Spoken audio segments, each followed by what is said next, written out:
सुखवीर नाम का एक मजदूर आदमी अपनी पत्नी सुनीता और एक 10 साल के बेटे सोहन के साथ रहता था।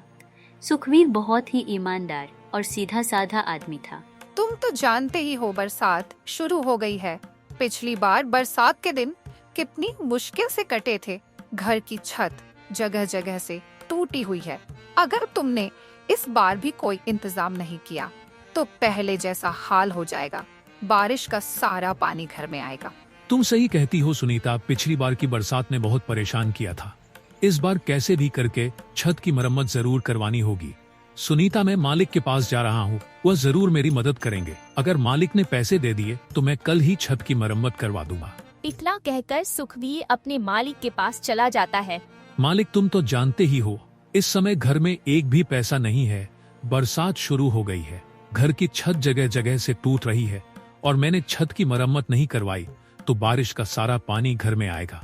पिछली बरसात में तो मैंने अपने घर का सामान अपने पड़ोसी के घर में रख दिया था, लेकिन उसने इस बार सामान रखने से मना कर दिया। अगर इस बार छत की मरम्मत नहीं करवाई तो बारिश के पानी से घर का सारा सामान खराब हो जाएगा। मालिक, मुझे थोड़े बहुत पैसे दे दीजिए, अगले महीने की तनख्वाह में काट लेना। सुखवीर, तुम्हें अच्छी तरह से पता है मैंने कभी तुम्हें किसी चीज के लिए मना नहीं किया। मैंने हर समय तुम्हारी मदद की है और तुम यही भी जानते हो कि हमारी फैक्ट्री दिन पर दिन घाटे में जा रही है। इस फैक्ट्री की वजह से मुझे बहुत नुकसान हो गया है, इसलिए मुझे ये फैक्ट्री बंद करनी होगी। तुम भी अपने लिए कहीं और काम तलाश कर लो। मालिक, ऐसे में मुझे कहाँ काम मिलेगा? मैं तो आपसे बस थोड़े पैसे उधार लेने आया था, लेकिन आपने तो मुझसे मेरा रोजगार ही छीन लिया। सुखवीर, मैं तुम्हारी परेशानी समझता हूँ, लेकिन मैं भी मजबूर हूँ। जब धंधा ही चौपट हो गया तो मैं तुम्हें पैसे कहाँ से दूं? सुखवीर, मुझे भी तुम्हारी तरह अपने परिवार की चिंता है। मुझे भी कोई दूसरा काम देखना होगा घर के गुजारे के लिए। बेचारा सुखवीर मायूस होकर अपने घर चला जाता है। सुनीता, मालिक ने पैसे देने से मना कर दिया है। इस बरसात में उनका भी हाल हमारे ही तरह है। मालिक ने फैक्ट्री बंद कर दी है, इसलिए मुझे भी काम से निकाल दिया गया। अब मुझे कोई और काम तलाश करना होगा। यह तो बहुत बुरा हुआ जी, ऐसी बरसात में कहाँ काम मिले। पहले तो छत की चिंता थी, लेकिन अब तो काम भी नहीं रहा। जब काम ही नहीं है तो छत की मरम्मत कैसे होगी? सुनीता, तुम परेशान मत हो, मैं कल जाकर जरूर कोई काम ढूंढ लूंगा। अगर ईश्वर ने चाहा तो हम इस छत की मरम्मत भी करवा देंगे। अगले ही दिन सुखवीर काम की तलाश में निकल जाता है। उसकी नजर एक बनी के गोदाम पर पड़ती है। उसने सोचा, यहाँ जाकर पूछना चाहिए, इस गोदाम में मुझे जरूर कोई काम मिल जाएगा। फिर सुखवीर उस गोदाम के मालिक के पास जाता है। सेठ जी, मैं काम की तलाश में हूँ, क्या आपकी दुकान पर कोई काम मिल सकता है? हमारी दुकान पर काम करने के लिए हमें मेहनती और भरोसेमंद लोगों की जरूरत होती है। तुम किस तरह से काम कर सकते हो? सेठ जी, मैंने खेतों में काम किया है और निर्माण कार्य में भी मेरे पास अच्छा अनुभव है। मैं किसी भी तरह का काम करने के लिए तैयार। कृपया करके मुझे एक मौका दे दीजिए। आपको मेरा काम बहुत पसंद आएगा। मैं बहुत मेहनत से काम करता हूँ। मेहनत से तो हर कोई काम करता है। यहाँ खेती का काम नहीं होता, बल्कि गाड़ी से बोरे उतारकर गोदाम में रखने पड़ते हैं और फिर उन बोरों को उठाकर ग्राहकों को देने होते हैं। ठीक है सेठ जी, मैं काम करने के लिए तैयार हूँ। आप मुझे बता दीजिए कि कब से आना है। फिलहाल देखो, अभी हमारे पास कोई जगह नहीं खाली है। हाँ, अगर भविष्य में कोई जगह होगी तो हम तुम्हें जरूर बता देंगे, लेकिन अभी के लिए मुझे खेद है, मैं तुम्हें कोई काम नहीं दे सकता। अभी यह सुनकर सुखवीर मायूस हो जाता है और फिर वहाँ से चला जाता है। उसके बाद सुखवीर जगह जगह काम ढूंढने लगता है। काम की तलाश में उसे सुबह से शाम हो जाती है, लेकिन सुखवीर को कहीं भी काम नहीं मिलता। इसलिए वह सोचता है, पूरा दिन हो गया लेकिन कोई काम नहीं मिला। मैं सुनीता से कितने विश्वास से कहकर आया था कि आज जरूर छत की मरम्मत का इंतजाम कर दूंगा, लेकिन अब तो घर में कुछ राशन भी नहीं बचा, नौकरी भी चली गई। ईश्वर मेरी मदद कर, बेचारी सुनीता मेरी वजह से कितना कष्ट सह रही है। सुखवीर थक कर चाय वाले की दुकान पर बैठ जाता है। तभी सुखवीर से एक आदमी कहता है, आज अखबार में आया है कि इस बार बहुत बारिश होगी, लगभग 1 महीने तक लगातार, और बाढ़ आने का खतरा भी है। भाई, कैसी बातें कर रहे हो? ईश्वर ना करे ऐसा हो। अगर 1 महीने लगातार बारिश होगी तो किसान और गरीब लोग कैसे जिएंगे? बारिश की वजह से सारी फसलें मर जाएंगी और गरीब लोग का कारोबार बंद हो जाएगा। अरे भाई, जो अखबार में लिखा है मैं तो बस वही बता रहा हूँ तुम्हें। अरे मेरी दुकान भी चुने लगी थी, इसलिए अखबार में छपी बातों पे ध्यान मत दिया करो। मुझे लगता है तुम सही कह रहे हो, हमें अखबार की बातों पर विश्वास नहीं करना चाहिए, लेकिन हाँ हमें होशियार रहना चाहिए ताकि अगर कुछ समस्या आए तो हम तैयार। अरे अखबार वाले तो कुछ भी उल्टा सीधा छाप देते हैं जिससे अखबार ज्यादा बिके। मैं तुम्हें लिख के देता हूँ, ऐसा कुछ नहीं होने वाला। अरे होगा वो जो ईश्वर चाहता है। पिछली बार अखबार में छपा था कि इस बार बिल्कुल भी बारिश नहीं होगी, लेकिन हुआ उसका उल्टा। पिछली बार कितनी बारिश हुई थी। सुखवीर को इन दोनों आदमियों की बातें अजीब लगती हैं, इसलिए वह वहाँ से उठकर चल आता है। वह अपनी पत्नी से कहता है, सुनीता, मैंने हर जगह काम तलाश किया, लेकिन कहीं भी मुझे काम नहीं मिला। अब तुम ही बताओ मैं क्या करूं? अब तो घर का राशन भी खत्म हो गया है और सुबह से सोहन की तबीयत भी बहुत खराब हो रही है। उसका सारा शरीर गर्म हो रहा है। मुझे लगता है उसे बुखार है। तुम उसके लिए दवाई ले आओ। लेकिन सुनीता, मेरे पास तो एक पैसा भी नहीं है, फिर मैं सोहन के लिए दवाई कहाँ से लाऊं? कुछ ही देर में सोहन की तबीयत बहुत ज्यादा खराब हो जाती है। सुखवीर, अगर सोहन को इलाज नहीं मिला तो उसकी हालत और भी कर सकती है। तुम्हें जल्दी कुछ करना होगा। मैं जानता हूँ सुनीता, लेकिन मेरे पास एक भी रुपया नहीं है। ऐसे में सोहन के लिए दवाई कहाँ से लाऊं? तुम एक काम करो, हम मुकेश के घर चलते हैं, वो मेरी मदद जरूर करेगा। दोनों मुकेश के घर की ओर चल पड़ते हैं। सुखवीर जोर जोर से मुकेश का दरवाजा खटखटाने लगता है। जैसे ही मुकेश घर से बाहर आता है तो सुखवीर मुकेश से कहता है, मुकेश भाई, मेरा बेटा सोहन बहुत बीमार है। अगर उसे जल्दी से कोई इलाज नहीं मिला तो उसकी हालत बहुत ज्यादा बिगड़ जाएगी। तुम मुझे थोड़े से पैसे उधार दे दो, मैं तुम्हारा एहसान जिंदगी भर नहीं भूलूंगा। सुखवीर, मैं तुम्हारी पीड़ा समझ सकता हूँ भाई, लेकिन देखो मेरे हालात भी कोई अच्छे नहीं हैं। अरे घर के बहुत खर्चे हैं, बच्चों के भी खर्चे हैं, और कमाई उतनी है नहीं जितने खर्चे हैं। इसलिए देखो भाई, मैं तुम्हारी मदद नहीं कर सकता। हो सके तो मुझे माफ कर देना सुखवीर। अगर मेरे पास पैसे होते तो मैं तुम्हारी मदद जरूर करता। मुझे इस बात का बहुत दुख है कि मैं तुम्हारी इस परेशानी में मदद नहीं कर पा रहा हूँ, लेकिन भाई मैं भी मजबूर हूँ। मुकेश भाई, यह केवल पैसे की बात नहीं है, यह मेरे बेटे के जीवन का सवाल है। क्या तुम वाकई मेरी इस गंभीर स्थिति में मेरी सहायता नहीं कर सकते? क्या मेरे बेटे की जिंदगी तुम्हारी दया और सहायता के लायक नहीं है? सुखवीर, मेरी बात को समझने की कोशिश करो। मैं सचमुच तुम्हारी मदद करना चाहता हूँ, लेकिन मेरे खुद के हालात इस समय सही नहीं है। मुझे पूरी उम्मीद है कि कोई ना कोई तुम्हारी मदद जरूर करेगा। इतना कहकर मुकेश घर के अंदर चला जाता है। मुकेश की पत्नी मुकेश से कहती है, कौन था दरवाजे पर जो इतनी जोर जोर से किवाड़ पीट रहा था? अरे मेरा दोस्त सुखवीर था। उसका बेटा सोहन बहुत ज्यादा बीमार है। उसके इलाज के लिए उधार पैसे मांगने आया था। मैंने साफ मना कर दिया उधार पैसे देने के लिए। लेकिन सुखवीर तो बहुत अच्छा दोस्त था तुम्हारा। उसने तुम्हारी मुश्किल वक्त में बहुत बार मदद की है, फिर तुमने उन्हें पैसे उधार देने से क्यों मना कर दिया? अरे भाई, मैं कोई दानवीर नहीं हूँ जो किसी की भी मदद करता फिरूं। और रही बात दोस्ती की, दोस्ती केवल मैं तब तक रखता हूँ जब तक मुझे सामने वाले से फायदा होता है। चलो मानो अगर मैंने उसे पैसे उधार दे भी दिए तो वह मेरा पैसा लौटाएगा कैसे? अब तो उसकी नौकरी भी चली गई है। मुझे लगता है तुम्हें ऐसा नहीं करना चाहिए था। ईश्वर ना करे उसके बेटे को कुछ हो गया तो मैं क्या करूं? अगर हो गया तो हो जाने दो। वो जाने, उसकी पत्नी जाने। अरे मेरे अलावा और भी बहुत लोग हैं, कोई ना कोई उसकी मदद कर ही देगा। ईश्वर का डर कीजिए, मुसीबत आते हुए देर नहीं लगती है। कहीं ऐसा ना हो तुम्हारा ये घमंड तुम्हें ले डूबे। अरे यह सब फालतू की बातें हैं, तुम इन बातों पर ध्यान मत दिया करो। वैसे भी ये कोई घमंड वाली बात नहीं है। अरे भाई, मेरा पैसा है, मैं किसी को दूं या ना दूं मेरी मर्जी। उधर सुखवीर परेशान बेबस था। उसने सभी जानने वालों से पैसे उधार मांगे, लेकिन किसी ने भी उसे पैसे नहीं दिए। लोगों ने अलग अलग बहाने बनाकर उसकी मदद करने से मना कर दिया। कुछ ने कहा कि वो खुद भी परेशान है, कुछ ने कहा कि उनके पास पैसे नहीं हैं। उसकी स्थिति ऐसी हो गई कि वो सोचने लगा, क्या वास्तव में उसके लिए कोई नहीं है जो उसकी मदद कर सके? तभी सोहन अपनी माँ से कहता, माँ मुझे बहुत ठंड लग रही है, ठंड से मेरा पूरा शरीर कांप रहा है, तुम कुछ करते क्यों नहीं? बच्चा मरने को तैयार है। मरता है तो मरने दो, इसे भी पता चले कि ये गरीब बाप के घर में पैदा हुआ है। मैं थक चुका हूँ लोगों से पैसे उधार मांग मांग के। कोई पैसे उधार देने को तैयार नहीं है। जबरदस्ती छीन के तो नहीं ला सकता ना मैं। ऐसा मत कहिए, तुम एक बार मुखिया जी के पास जाओ, वह हमारी मदद जरूर करेंगे। मुखिया जी से कहना हमारा बच्चा बीमार है, उसे इलाज की सख्त जरूरत है। मुकेश मुखिया जी के घर पहुंच जाता है। मुखिया जी से कहता है, मुखिया जी, मेरा बच्चा बहुत बीमार है, उसे इलाज की सख्त जरूरत है, लेकिन मेरे पास एक भी पैसा नहीं है जिससे मैं अपने बेटे का इलाज करवा सकूं। मैंने अपने यार दोस्त रिश्तेदार सभी से पैसे मांगे, लेकिन किसी ने मेरी मदद नहीं की। अब एक आप ही हो जो मेरी मदद कर सकते हो। सुखवीर, तुम्हारी बात सुनकर मुझे बहुत दुख हुआ। बुरे वक्त में कोई किसी की मदद नहीं करता। यार दोस्त रिश्तेदार केवल उसी वक्त तक साथ रहते हैं जब तक इंसान के पास पैसे होते हैं। करीबी में सब मुंह मोड़ लेते हैं। लेकिन सुखवीर, मुझे यह कहते हुए और भी ज्यादा दुख हो रहा है कि मैं तुम्हारी मदद नहीं कर सकता। तुम तो जानते ही हो, इस बार की योजना में अभी तक सरकार ने 1 रुपया भी नहीं दिया है। गांव में जो भी छोटा मोटा काम हो रहा है वह सब मैं अपनी ही जेब से करवा रहा हूँ। मेरे ऊपर दुनिया भर का कर्ज हो रहा है और गांव वालों ने एक नया धंधा और बना लिया है।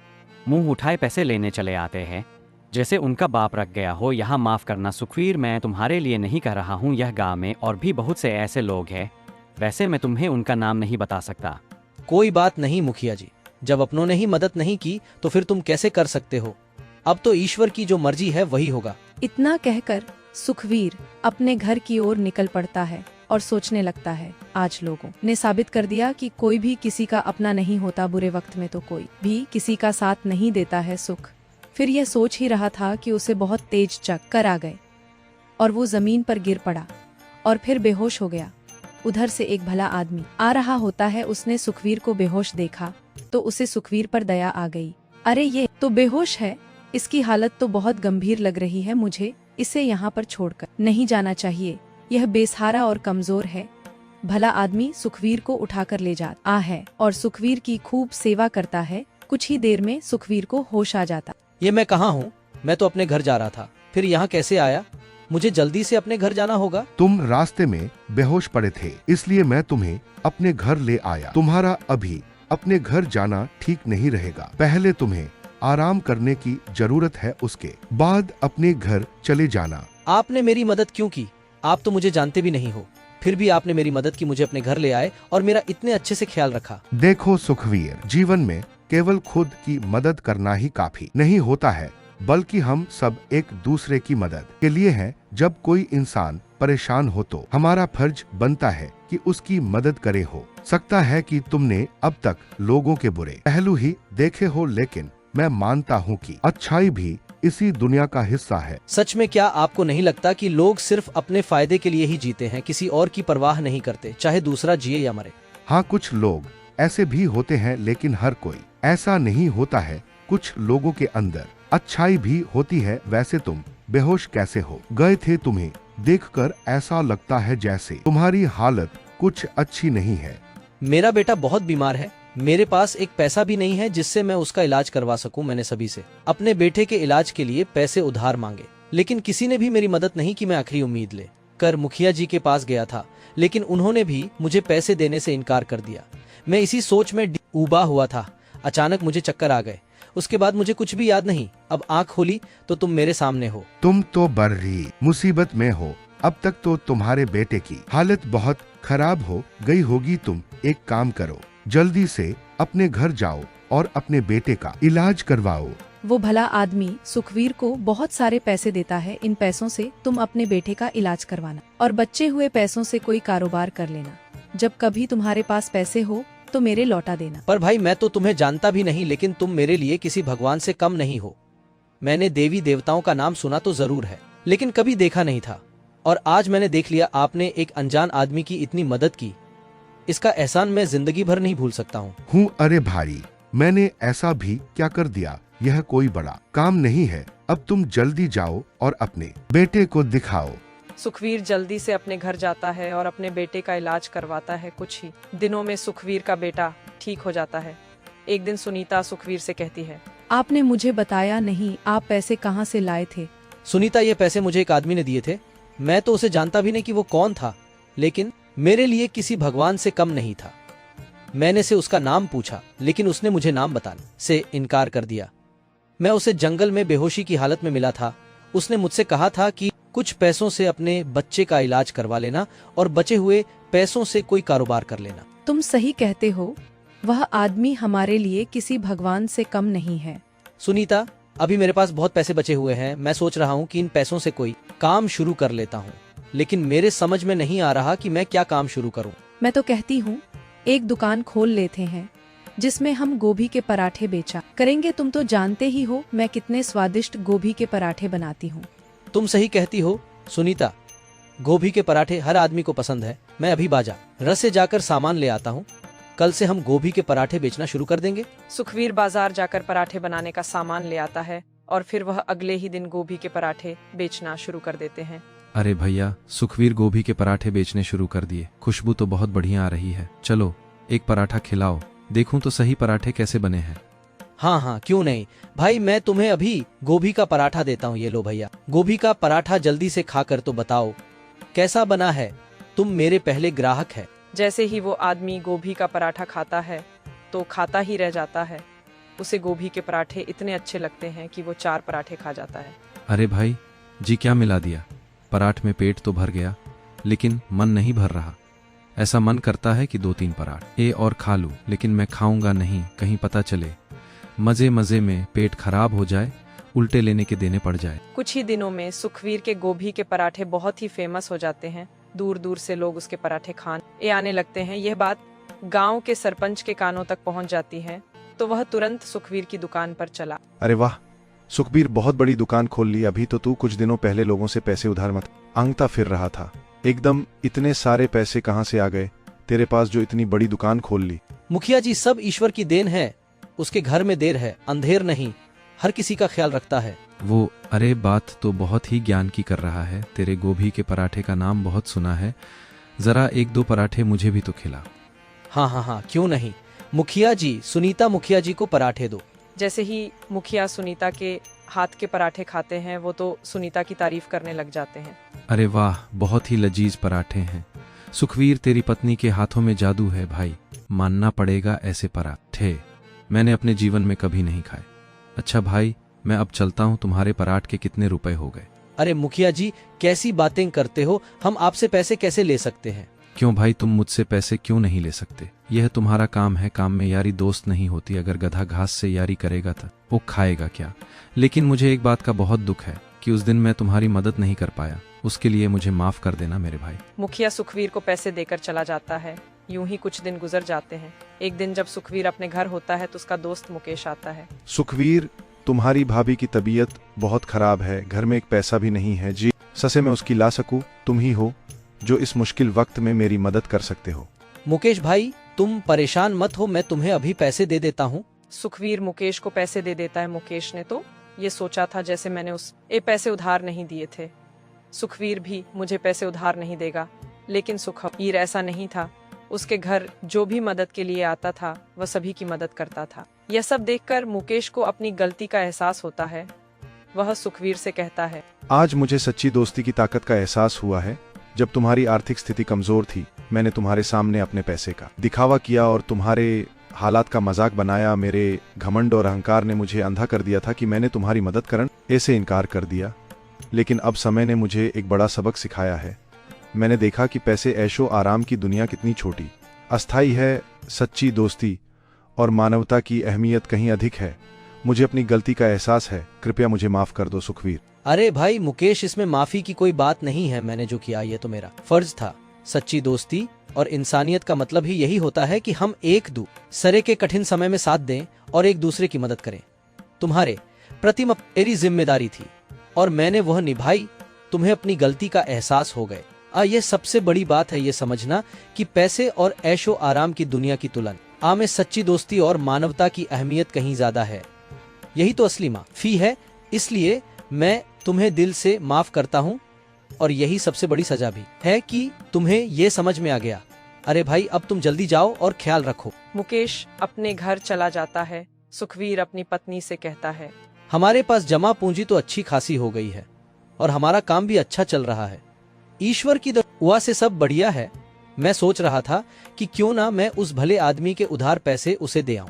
तुम सही सोच रहे हो। उस भले आदमी ने इतने कठिन समय में हमारी मदद की थी। उसी की वजह से आज हम यहाँ तक पहुँचे हैं। अब तुम उसके पैसे लौटाओ।